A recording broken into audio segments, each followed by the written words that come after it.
टाकल्याबरोबर त्याच्यावर torque act झाला आणि त्या टॉर्कमुळं त्याचा रोटेशन झालं, अलाइनमेंट झाली, सर्वच्या सर्व एका दिशेमध्ये अलाइन झाल्यामुळं परिणाम काय झाला, एका सरफेसवर निगेटिव्ह पोल्स, दुसऱ्या सरफेसवर पॉझिटिव्ह चार्ज निर्माण झाले. त्यालाच आपण पोलरायझेशन म्हटलं. If the material is non polar material आहे तर त्याच्यात प्लस मायनस असे काही पोल नसतात. हे आहेत त्याचा स्ट्रक्चर. मग आता मला सांगा कुठल्या सरफेसवर प्लस मायनस आहेत का? इथे इकडल्या सरफेसवर आहेत का कुठे प्लस मायनस? इकडच्या सरफेसवर प्लस मायनस आहेत का? इकडच्या सरफेसवर आहेत का प्लस मायनस? तसं इकडच्या सरफेसवर आहेत का प्लस मायनस? नाहीत का? तिथं चार्जच नाही ना, वेगवेगळे पोल नाहीतच ना. मग आता काय झालं, समजा in absence of electric field हे होतं म्हणून that material does not show any net charge on this surface.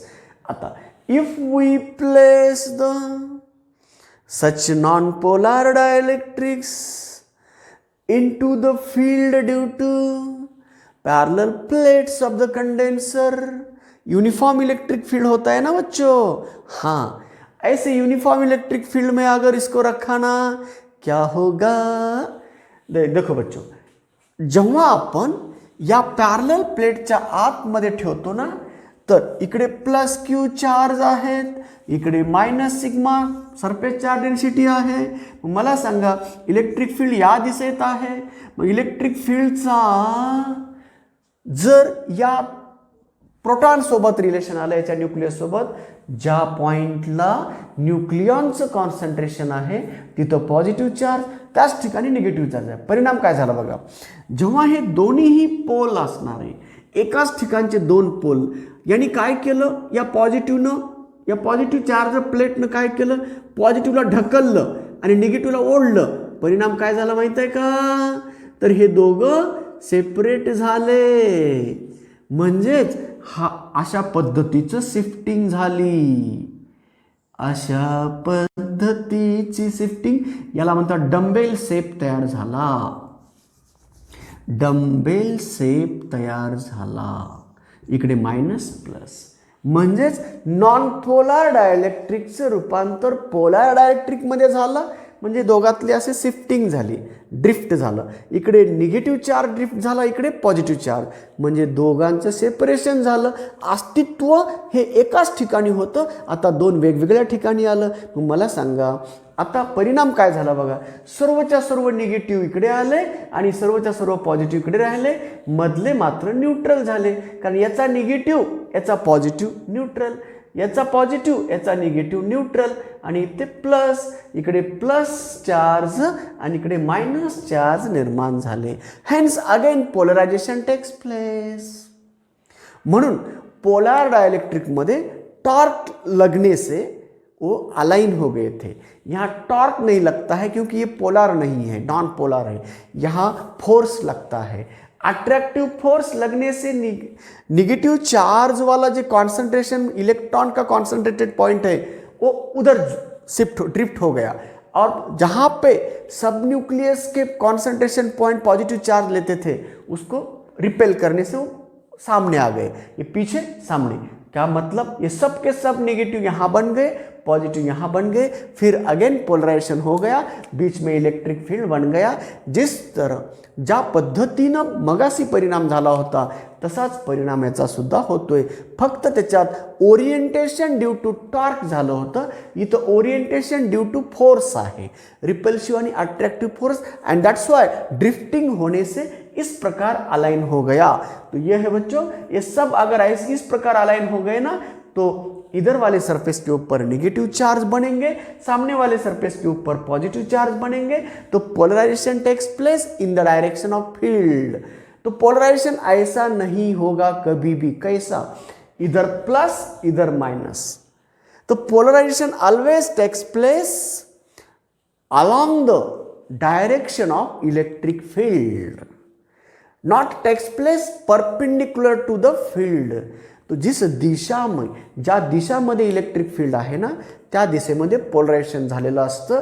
म्हणून प्लस मायनस, आता हा प्लस आणि हा मायनस प्लेट म्हणून काम करतो ना, it will be just like the condenser. हा एक कंडेन्सर म्हणून काम करायला लागला, कारण कंडेन्सर बनण्यासाठी एका प्लेटवर जेवढे पॉझिटिव्ह तेवढे निगेटिव्ह लागतात. तर हा डायलेक्ट्रिकसुद्धा एक कंडेन्सरचा रोल करू लागला, कारण त्याच्या एका सरफेसवर निगेटिव्ह, दुसऱ्या सरफेसवर पॉझिटिव्ह चार्ज व्हायला लागलेत ना. म्हणून it will be act as the condenser. मग आता मला सांगा, हा डायलेक्ट्रिक हा प्लेट आहे, कंडेन्सरचा प्लेट आहे, कॅपॅसिटरचा प्लेट आहे, आणि हे मटेरियल आहे, मधलं मटेरियल स्लॅब, आणि असं थोडं झूम करून दाखवायला त्याला या दोघातला मधला कॉन्टॅक्ट. इथं प्लस चार्ज आहेत. ओके बेटा. इथं कोण निर्माण झालं? मायनस चार्ज आहेत. ओके बेटा. इथं फील्ड तयार झालं का नाही? म्हणजे इथे एक कॅपॅसिटन्स तयार झाला का नाही? मग आता इथं कोण आहेत? प्लस. इथं कोण आहेत? मायनस. म्हणजे इथे कॅपॅसिटर तयार झाला का नाही? म्हणजे C1 आणि C2 कुठल्या कॉम्बिनेशनमध्ये आले? सिरीज. C1 आणि C2 आले सिरीज. राईट बेटा. तर अशा पद्धतीचं C1 आणि C2चं सिरीज कॉम्बिनेशन होतं. राईट. समजा आता तुम्ही काय केलात, याला तुम्ही भरत असताना कम्प्लिटली भरला नाही तर काय होणार? कंप्लीट फिलिंग केलात ना बाळांनो, हा परिणाम आहे डायलेक्ट्रिकचा capacity of the parallel plate condenser. That's all. परिणाम काय झाला लक्षात आलं का बाळांनो? चला मग आता जातोय पार्टली फिल केल्यानंतर कॅपॅसिटीवर काय परिणाम होणार. Partly filling. तर डायलेक्ट्रिक मटेरियलमध्ये पोलरायझेशन नक्कीच आहे. जेव्हा जेव्हा आपण त्यांना इलेक्ट्रिक फील्डमध्ये ठेवूया ना बाळांनो, तेव्हा त्याच्यामध्ये पोलरायझेशन कन्फर्म आहे. पण पोलरायझेशन कसल्याही गैरी कुठल्याही रॅन्डम डायरेक्शनमध्ये होत नाही आहे. पोलरायझेशन होणार ते फील्डच्या डायरेक्शनमध्येच. मग ज्या दिशेमध्ये फील्ड आहे ना, त्या दिशेतले प्लस क्यू पुढे ढकलणार आणि मायनस क्यू मागे येणार. म्हणजे याचा अर्थ अपोजिट पोल्स निर्माण होणार त्या मटेरियलवर. ज्यालाच म्हणतोय आपण पोलरायझेशन ऑफ द मटेरियल. आता जाऊया effect of dielectric but partial filling. क्या होगा अगर हमने डायलेक्ट्रिक मटेरियल के डायलेक्ट्रिक मटेरियल पार्टली फिल किया है? पार्शियल फिलिंग, ये कंप्लीट फिलिंग का परिणाम था. अगर हम कोई डाइलेक्ट्रिक मटेरियल के कांस्टेंट वाला डाइलेक्ट्रिक मटेरियल को पूरी तरह से भर दिया कंडेंसर के बीच में, दो प्लेट के बीच में पूरे कंप्लीटली भर दिया, तो इफेक्टिव कैपेसिटी निकालने के लिए डायरेक्टली उसके कांस्टेंट से एयर कैपेसिटी को मल्टीप्लाई करो, तो कैपेसिटी बढ़ेगी, के टाइम से बढ़ेगी. ओके बेटा. अब पार्शियल फिलिंग का है. पार्शियल फिलिंग तो फिल कर रहे हैं हम, कंप्लीट नहीं भर रहे, पार्टली भर रहे. समझो बच्चों, ये बहुत इंपॉर्टेंट है. देखो देखो, ये दो प्लेट है, डी डिस्टेंस दूर है बच्चों. ये डी डिस्टेंस दूर है बच्चों. ये प्लस सिग्मा चार्ज वाला प्लेट है. मैं प्लस क्यू चार्ज लेता हूं, माइनस क्यू चार्ज लेता हूं. ओके बेटा. अब ये पैरेलल प्लेट कैपेसिटी है, उस सी एयर है, हवा थी, ए एप्सिलॉन नॉट अपॉन डी है. ओके बेटा. Capacity of this condenser which is not filled by any dielectric material, it have the free space or air or vacuum between the two plates. Okay. आता जर समजा तुम्ही या मटेरियलला partly T थिकनेसचा slab of dielectric constant K, dielectric constant K असणारा T थिकनेसचा slab टाकलात. ओके बेटा. असा डायलेक्ट्रिक कॉन्स्टंट के आहे, हे स्लॅब आहे, म्हणजे काही प्रमाणात मध्ये हवा राहिली ना शिल्लक, आणि मग किती थिकनेसचं आहे? T. Okay. Right.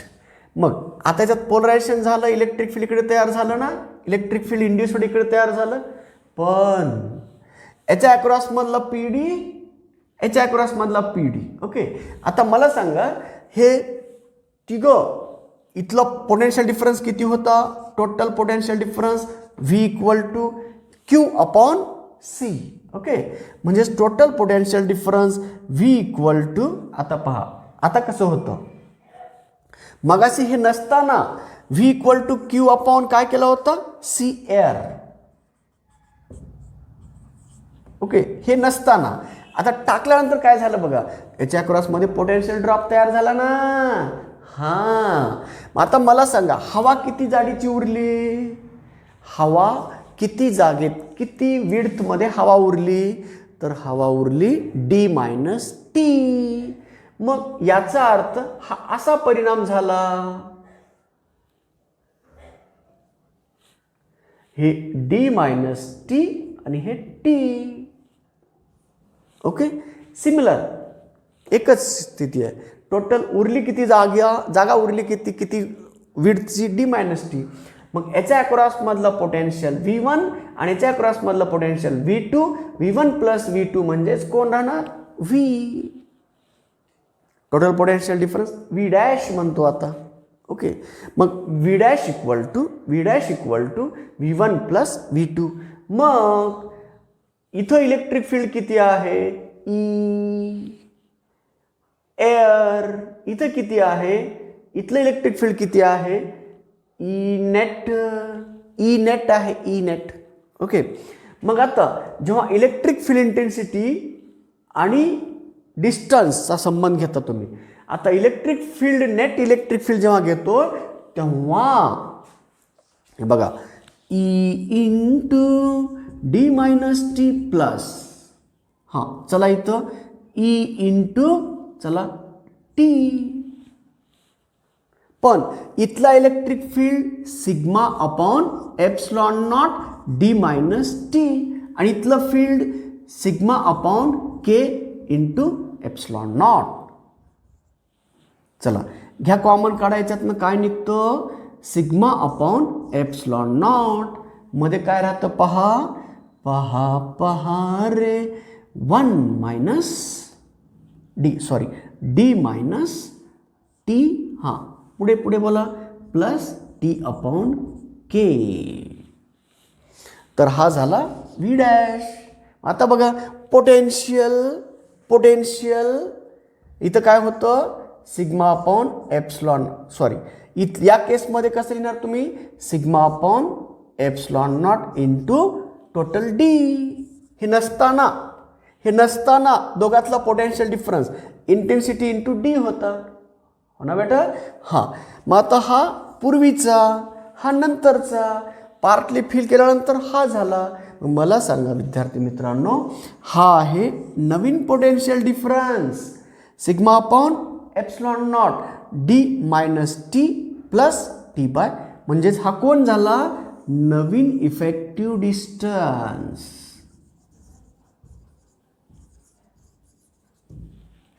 Effective distance. आता पोटेन्शियल डिफरन्स V डॅश झाला, तर कॅपॅसिटी बरोबर काय घेता, कॅपॅसिटी C डॅश बरोबर Q अपॉन V डॅश. चला मग आता नवीन कॅपॅसिटी काढायचं ना, मग आता Q म्हटलं की Q अपॉन Qला जर तुम्ही काय देता जागा, sigma equal to Q upon area. तर Q बरोबर sigma into area, sigma into area upon V dash, sigma upon epsilon not. हां चला पुढे, D minus T plus T by K. Sigma sigma get cancel.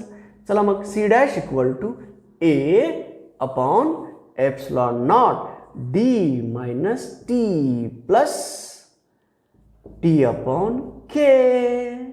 This is the new capacity of a parallel plate condenser if we insert the dielectric slab of thickness T. अगर हमने T dielectric वाला slab डाला है D separation वाले दो plate के beach में, तो ये capacity mill गई. अगर आपको और ये निकालना है तो ऐसा लिख सकते हो आप कि ऊपर लेके जाओ, डी माइनस टी इंटू के प्लस टी भी हो सकता है. तो इसे याद रखो. अब देखो बच्चों, कंफर्म करेंगे हम. ये फार्मूला कंफर्म होता है क्या, देखो बच्चों, जब पूरी की पूरी हवा थी तब क्या था फार्मूला, ये था, है ना बेटा, ए एप्सिलॉन नॉट अपॉन डी था. पूरी की पूरी जब हवा थी, यहां गलत हुआ क्या बच्चों, sigma upon epsilon not, sigma upon epsilon not. ये पोटेंशियल का रखा है ना। हाँ देखो वी डैश नीचे है ना बेटा, तो सिग्मा एप्सिलॉन कहाँ जाएगा, ऊपर जाएगा ना। यस, ये डिनोमिनेटर का डिनोमिनेटर बन गया ऊपर epsilon not, A epsilon not divided by D minus T plus T by K. अब देखो बच्चों, अगर हमने पूरा का पूरा भर दिया होता, किससे, इस मटेरियल से जिसका डाइलेक्ट्रिक कांस्टेंट के है। आइए बच्चों, जब हम भर देंगे तो डी टी समान होंगे। दो प्लेट के बीच में हम पूरा का पूरा भरते हैं तो डिस्टेंस बिटवीन टू प्लेट जो है वही थिकनेस रहेगा ना बच्चों। हाँ, तो D की जगह पे अगर हमने D की जगह पे T रखा या T की जगह पे D रखा तो बनेगा क्या बच्चों, T replaced by D minus D 0 होगा और यहाँ D अपॉन K होगा, ऊपर जाएगा A epsilon not divide by D। आया क्या नहीं, देखो बच्चों नया कैपेसिटी क्या बन गया, K टाइम्स बन गया। वही आया था क्या नहीं, देखो पहले इसमें जब पूरा भरेंगे तब नई कैपेसिटी होगी ये, अगर पार्टली फिल करोगे तो नई कैपेसिटी होगी ये। यह है बच्चों इस प्रकार आया हुआ फॉर्मूला। तो potential difference, net potential difference, तो इनका पोटेंशियल डिफरेंस और इन दोनों का पोटेंशियल डिफरेंस की एडिशन होगी by addition law of potential difference. Addition law, simple addition law use कर रहे हैं, तो यहाँ कुछ पोटेंशियल डिफरेंस है V1, यहाँ कुछ पोटेंशियल डिफरेंस है V2, तो V1 को रखेंगे sigma upon epsilon not D minus T, और V2 अंदर है ना, फील्ड के अंदर, ये मटेरियल के अंदर है, तो sigma upon K epsilon not T है ना बच्चों। इन दोनों पोटेंशियल डिफरेंस को ऐड करते हुए हमने ये निकाला। तो इस प्रकार बच्चों, तो ये नया पोटेंशियल मिल गया, पोटेंशियल डिफरेंस, तो नया कैपेसिटी मिल गया, नई कैपेसिटी मिल गई, तो ये फार्मूला याद रखना है।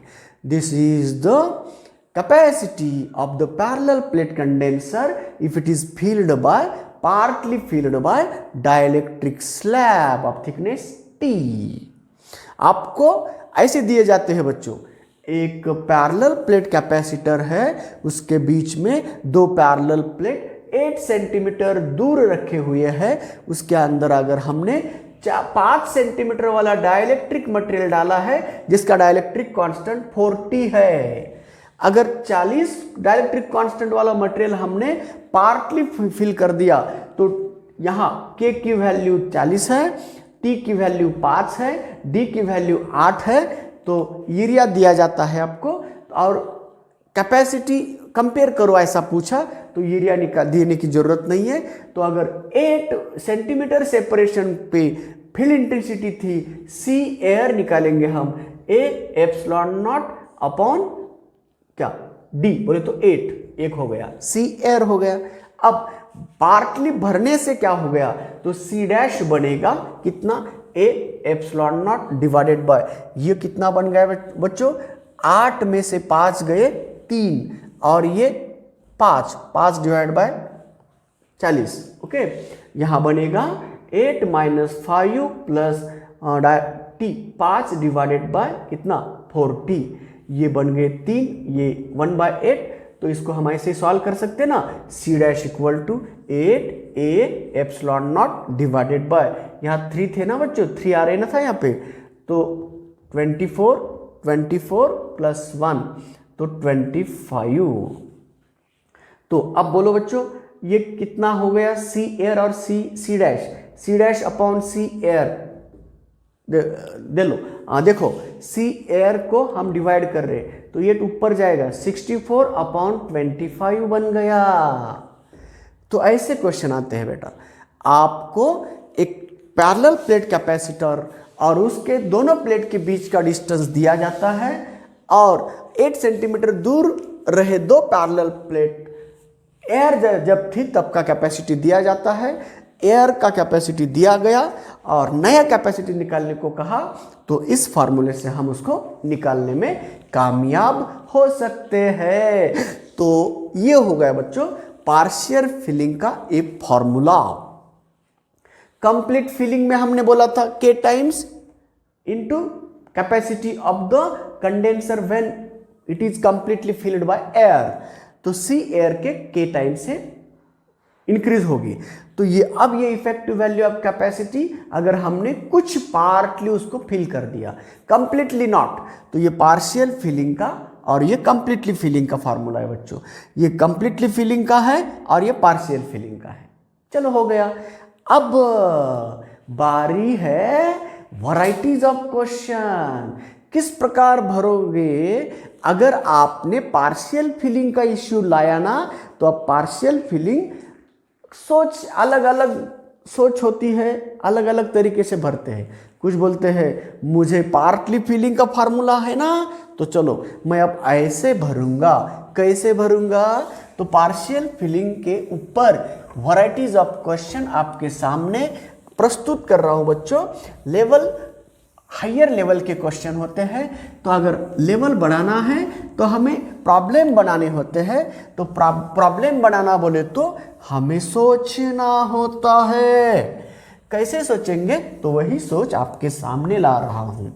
कुछ लोग बोलेंगे मुझे आधा